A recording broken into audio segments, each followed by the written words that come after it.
Hey there guys, what is going on? It's Gale right here. Welcome back to the YouTube channel once again for another Danmachi Memoria Freeze video, and today we're going to be looking at the Heroic Trials Hidden Spring. We're going to be talking about which unit you should be going for, and along with that we will be doing my own personal attempt at it as well. So if you guys going to enjoy this video, hit that like button, subscribe to the channel, and of course comment down below which one did you guys end up picking. And of course we've got a lot of stuff coming out in the next couple of days, including a couple of new banners. Are you guys planning on summoning? Let me know. Alright, so the Heroic Trials Hidden Spring, I actually had this planned a couple of days ago to go up a couple of days ago, but unfortunately you guys have seen the YouTube channel. If you haven't, go check it out. Of course you can see all the videos that I've dropped in the last couple of days, but it's been hectic. We got the news yesterday of, you know, the Astrea record new units coming out, the obviously the discussion video we had about the state of Danmachi, the AFK auto farm, which you guys can use for the Heroic Trials, by the way. If you haven't finished off farming it and you want to do it, you know, you only have about 12 hours to do it, and if you want to do it ASAP, the AFK auto farm will help you tremendously when it comes to this. So if you need any help, check that video out. But overall, there's just been so many videos that I had planned that this video kind of got pushed back a lot, right?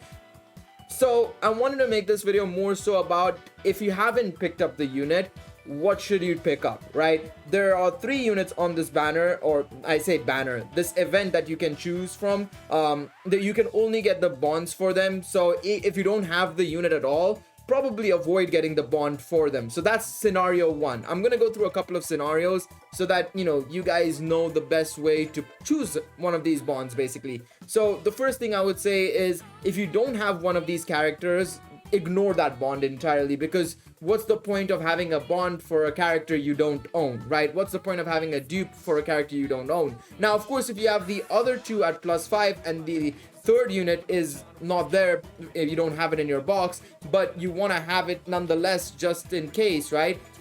Then fine, fair enough, you can do that potentially, right? But otherwise I would say probably avoid it if you don't have that character whatsoever. Now the second scenario is basically you have a range of, you know, limit breaks on all 3 characters. Go for the one that's closest to +5. That's probably the best case scenario, I would say, and the most common scenario, I would say, because these 3 units, if I'm not mistaken, they're all non-time limited units, if I'm not mistaken. I would have to double check. I mean, I can easily double check with the eyes here. I have the eyes at +5, and I'm pretty sure I pulled, yeah, she's not time limited. I'm pretty sure I pulled her a lot of times during the free 11 draw that we had during the anniversary, so I was kind of pretty sure that was the case. But I would also add the one point as well, that Aina is an assist, right? Assists inherently have a lower rate when it comes to pulls, right? It's a 2% chance to pull an adventurer 4-star. It's a 1% chance to pull an assist 4-star. It's probably better you go for Aina, just because you might not get her potentially, right? You might not get dupes for her so easily, so it might be worth considering that. Now let's talk about the units themselves before we move on to our last scenario, which is the situation where you have them all at, say, +4 for example, and you're trying to figure out, okay, I need that last bond for one of these characters. Who should I go for? Again, I would probably say the assist, but let's have a look-see on what these units are like. Now the one thing to note with all 3 of these units is that they're about a year old. They have been outdated and outpaced quite a bit. I mean, you guys know that I used to use Tiona quite a bit in Record Buster, but I don't anymore because, well, one, the light team is far superior, but also just because she's been kind of outdated. So let's look at Aina first, because I think that'll be probably the most common pick for a lot of these, for a lot of you players, right? And it's this Aina, right? This is the Aina that we've seen, and Sconed Elf. At +5, she is a magic based assist, so that's something to note. She has Earth Res, Fire Res, and counter rate down -15%, along with allies critical rate and penetration rate +10%. This is a really solid assist, I would say, probably. And I would actually say she's actually a pretty solid assist for a team like the Cyber Ops team, you know, the mech team that we have with Eyes, Mikoto, and you know, you could throw in a unit like, for example, Elmina and stuff like that, and you could make a solid earth physical, you know, earth rush team basically, and put this Aina in there because you're getting a lower counter rate on the enemies, which helps out tremendously. You want to lower the opponent's counter rate so that they don't get hits off on you. Then you have the Earth Res down, which is tremendous, and then you have the critical rate and penetration rate up, which is always nice. this is a really solid assist actually, and I probably would say a lot of players could go for this if they want to get that +5 going, because it can help out in all all situations. If you need it for, like, for example, if you're running an Earth team for Record Buster, she can come in as a assist help basically, right? Like a debuff assister. So honestly, I would say this is a pretty solid pickup if you really want one. Now let's look at the adventures. Now you guys know I also use eyes for 7 zone and stuff, the Earth eyes. I'm not the biggest fan of her. Again, like I said, this is where you can see the datedness of some of these units. She is a physical unit. She does drop the P-Res, Earth resistance, critical rate, and heal by 30% for 6 turns. But if you look at her, she doesn't even have additional actions on her ability. She's old. She is dated. She's definitely a year plus old for sure, if not older than that. So in all honesty, I don't think this is a unit you want to pick up either, to be quite honest, because she is old and she's not got, some of the modern abilities a lot of these characters have nowadays. So in my opinion, probably skip out on eyes if she is +4 as well. And then let's look at Tiona. Tiona is a single target fire magic unit. Now, I think she is pretty darn solid. I think she's really decent. She will do a lot of damage. She has the additional actions, albeit not really great additional actions. It's only a low fire magic attack. It's not even a medium fire magic attack that a lot of modern day characters have these. But the funny thing is, and this is a big issue with this is a big issue with Tiona, in all honesty. And it's not really an issue per se, but it's a problem, because her main ability, which is her second skill, right? Her third skill is a super fire magical attack with ultra critical rate, MRes and fire res down -35% for 2 turns. Really strong attack. But the most of her damage comes from her second skill, Crimson Gash, a high fire magic attack damage plus 120% per each target's STR and match buff skill, and removes STR and match buff. So basically in Record Buster, this is, again, you're going to use her in Record Buster because she is a single target unit. You will get basically, if you're facing off against, for example, say Finn. I think Finn can do both STR and match on his buff when he does it on turn 3 or 4, I think it is. You can use this to be able to do a lot of damage, but again, you're not gonna be able to avail it. And even if you do avail, say, even 120% of the damage, you're gonna be able to avail it for 1 turn, and that's it. And it's the same situation with her special arts, because ultra fire magic attack plus 150% per each target's strength and magic buff skill, and then she removes the STR and match buffs. And I mean, you want to remove the opponent's STR and match buffs so that you survive, but if they don't rebuff themselves up, say you're trying to get a lot of damage on turn 15, for example, of Record Buster, by then they won't have their buffs active because either you've removed it or they've run out of it or whatever may be the case. You're gonna be able to not use her maximum potential because she doesn't get the 150% damage boost. So that's another issue with Tiona. Tiona's very, it's not the right word to say counterintuitive, but the game itself doesn't reward Tiona's abilities, is what I would say, I think, and that's a big issue.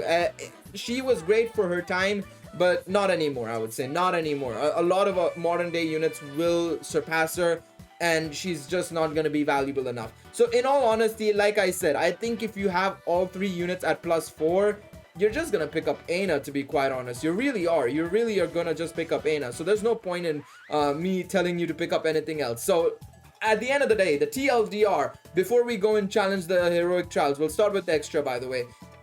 Just pick up Aina if you need one of the dupes, and if you don't have a character, I would say still pick up Aina, because if you pull Aina in the future, you can at least use her then. In all honesty, quite frankly speaking, just pick up Aina. The other 2 aren't valuable. And the thing is, I'm going to pick up Aina. Even though I don't have Aina, my eyes is +5 and my Tiona is +5. So for me, it's kind of just irrelevant to pick up the other 2. So I'm just gonna pick up Aina myself when I actually start farming it, which I should right after this video. So let's go into extra and see what the situation is. The recommended units are water and wind, so I'm just gonna take my water team. If I have it right here, there we go. Is it gonna be the, yeah, it's taking me to the AoE one. Perfect.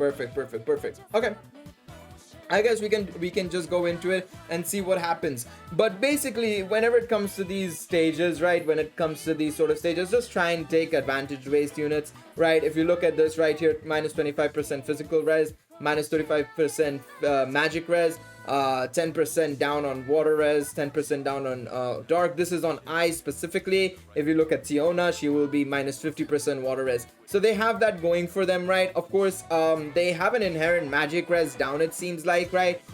Based on that minus 35%, right? So bear that in mind. Maybe magic units are probably a little bit better for you to take in here when you want to do a lot of damage. But in all honesty, with the team that I have, right, especially with me having both water physical and water magical, you should be more than fine here. You should be more than fine here. Let's see how it goes though. I'm curious to see how this goes, because we're gonna be able to do a AoE super, multiple supers as well. I think we'll be able to clear by turn 9, I would say. Especially once we get the triple supers off as well, more than fine. So in all honesty, a lot of players should be able to at least do very hard or hard, and you'll be able to get a lot of clears done that way probably. Let's see. I'm very curious actually. Will we be able to do it before turn 9? Because I estimated turn 9, because I'm just there like, it probably will be turn 9, because we're not going to be able to deal a lot of damage. Maybe Tiona might die before turn 9. Eyes might have to wait until turn 9 specifically. So let's see. What's the situation here? Yeah, I think we'll get obviously we'll have a combo essay off as well, right, between Belle and Haruhime. I think they'll activate it, right? Yep, of course, because they prioritize these special combo essays. So if there are two characters that have a special essay, like for example Haruhime and Belle and stuff like that, they're gonna prioritize that anyways. So there you go.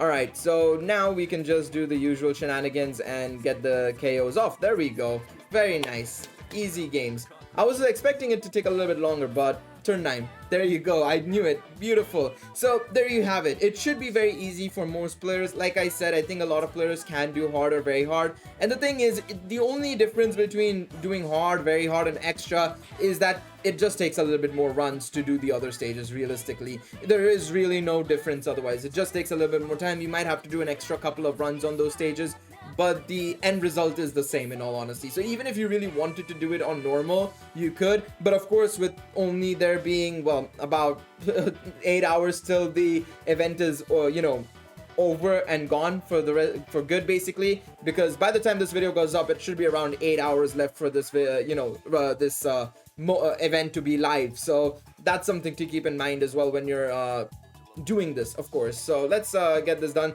But yeah, very hard. I managed to finish it off in turn 5. Crazy. That's actually nuts. Turn 5, huh? Or turn 6 technically, because Ice is still alive, barely though. But there you go, there we go. So let's do hard and normal as well, just to wrap it up. But once again, appreciate all of y'all for watching this video. Hopefully I could help you guys decide on who to pick up on between the three of Eyes, Aina, and Tiona. In all honesty, like I said, I think I would personally just choose Aina if I were in your positions. Like maybe if I had +4s across the board, or if I had +3s across the board, +2s, whatever it may be. I think Aina would be the best choice no matter what, because I feel like that's another thing to note as well when it comes to these units. Yes, assists can be replaced as well, but assists can easily be substituted as well. I feel like when it comes to adventures, they are harder to be substituted, in all honesty. I think when it comes to assists, you can make a little bit of wiggle room depending on what team you're running and what composition you're running, right? But when it comes to adventures, it's just so much more harder to get, you know, replace these units, or not harder, it's much easier to replace them with like modern day units, I should say. That's probably the better way of saying it. Whereas with assists, it's easier to substitute them. I think that's the best way to put it, in all honesty. So there you have it. There are all the runs for these heroic trials, or for this version of heroic trials. Of course, there is another heroic trials coming out, I think tomorrow, I think it is, and I will be making a video for that as well. So keep an eye out on the channel. Once again, appreciate all of you all for tuning in. I will see you guys next time for another video, most likely going to be the summon video for Elise and Artie. So be sure to check it out. Once again, appreciate you all for tuning in. It's been Gailright, signing out. Bye bye everybody.